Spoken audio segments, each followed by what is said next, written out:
example first, in a triangle ABC, prove that मतलब six example है cos A minus cos B plus cos C plus 1 divided by cos A plus cos B plus cos C minus 1 equal to cot A upon 2 into cot C upon 2. तिथे आपल्याला prove करायचं आहे LHS side equal to RHS side. तर आपण LHS side solve करू. LHS side equal to cos A minus cos B plus cos C plus 1 divided by cos A plus cos B plus cos C minus 1. तिथे आपण cos C minus cos D चा formula वापरायचा आहे आणि इथे cos C plus cos D चा formula वापरायचा आहे आणि इथे डबल अँगल ऑफ कोसाइन फंक्शनचा फॉर्म्युला वापरून रिप्लेस करायचा आहे. 2 theta replace by theta and theta by theta upon 2. तर इथे आपण cos A minus cos B एका ब्रॅकेटमध्ये घेऊ plus in another bracket 1 plus cos C divided by cos A plus cos B. आता इथे निगेटिव्ह आपण मायनस घेऊ इकडे आणि कंसामध्ये 1 मायनस cos C. तर इथे पॉझिटिव्ह आहे, मग negative into negative multiplication of two negative equal to positive. आता इथे आपण फॉर्म्युला वापरू शकतो. cos A minus cos B याच्यासाठी हा फॉर्म्युला वापरायचा आहे cos C minus cos D. तर हे फॅक्टरायझेशन फॉर्म्युले आहेत. Equal to 2 sin C minus D upon 2 C plus D upon 2 A plus B upon 2 into sine D minus C means D minus A divided bye 2 plus 1 plus cos C 1 plus cos C. इथे आपल्याला हा formula वापरायचा आहे.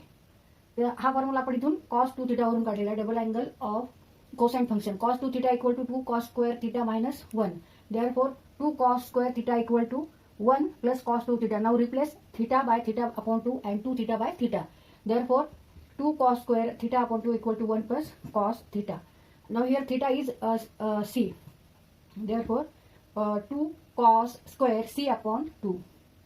2 cos square C upon 2 divided by आता इथे cos A plus cos B साठी cos C plus cos D हा formula वापरायचा आहे. 2 cos C plus D upon 2 cos C minus D upon 2 equal to 2 cos C plus D means A plus B divided by 2 into cos C minus D means A minus B.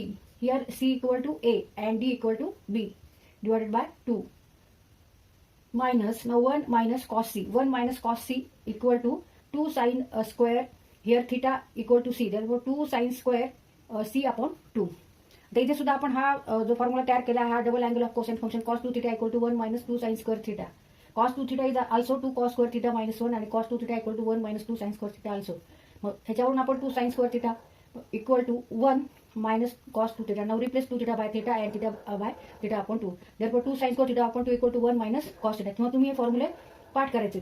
आता इथे 1 minus cos C आहे म्हणजे 1 minus cos C equal to 2 sin square. Here theta is C.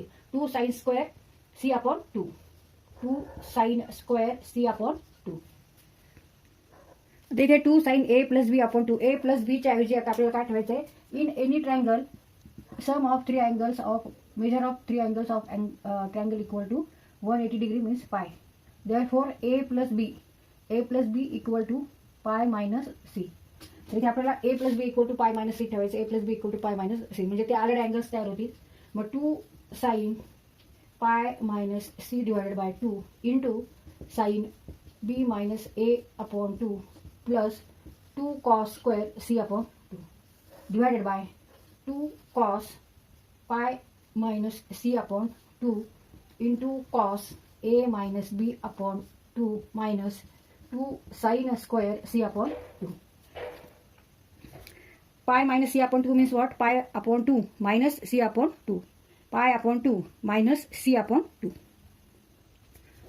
equal to 2 sin pi upon 2 minus C upon 2 into sin B minus C upon 2 plus 2 cos square C upon 2 divided by 2 cos pi by 2 minus C upon 2 into cos A minus B upon 2 minus 2 sin square C upon 2. आता हे आलेड angles झाले. हे पण आलेड angles झाले. आलेड अँगल्सचा formula वापरायचा आहे. For n equal to here 1 n equal to 1 therefore n is here odd integer.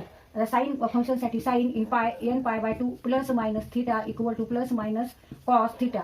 मग इथे n इक्वल टू 1 आहे तर इथे हाच फॉर्म्युला वापरायचा आपल्याला. Equal to plus minus sine C upon 2 plus minus sine C upon 2. Sine नाही cos C upon 2. साइनचं कॉस झाले. साइनचं cos when n equal to when n is an even odd integer, विषम संख्या ऑड इंटिजर.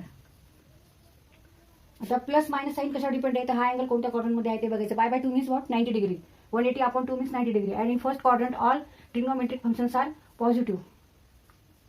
पाय by 2 minus c/2, and sine means what, by definition y coordinate, and in first quadrant on y axis all positive numbers, therefore sine is here positive. Therefore take positive cos c/2 or only cos c/2. मग आता 2 sin pi by 2 minus c/2 त्यावेळी आपण काय लिहायचं, फक्त इथे cos c/2, 2 cos c/2 into sin b minus a/2 plus 2 cos square c/2 divided by, तर इथे cos आहे pi by 2 minus c/2, फक्त इथे cos घ्यायचे. cos साठी cos तर साइन होणार, ते cos आहे, cos तर साइन करायचे. cos pi by 2 minus c/2 means sign c/2. आता इथे परत हा cos जो अँगल आहे हा फर्स्ट क्वाड्रंटलाच आहे, आणि cos means what, cos means x coordinate, and all numbers for x are positive, therefore cos is positive in first quadrant. So take here plus sin c/2 or only sin c/2. 2 cos pi by 2 minus c/2 त्याऐवजी आपण घ्यायचे sin c/2 into cos a minus b/2 minus 2 sin square c/2.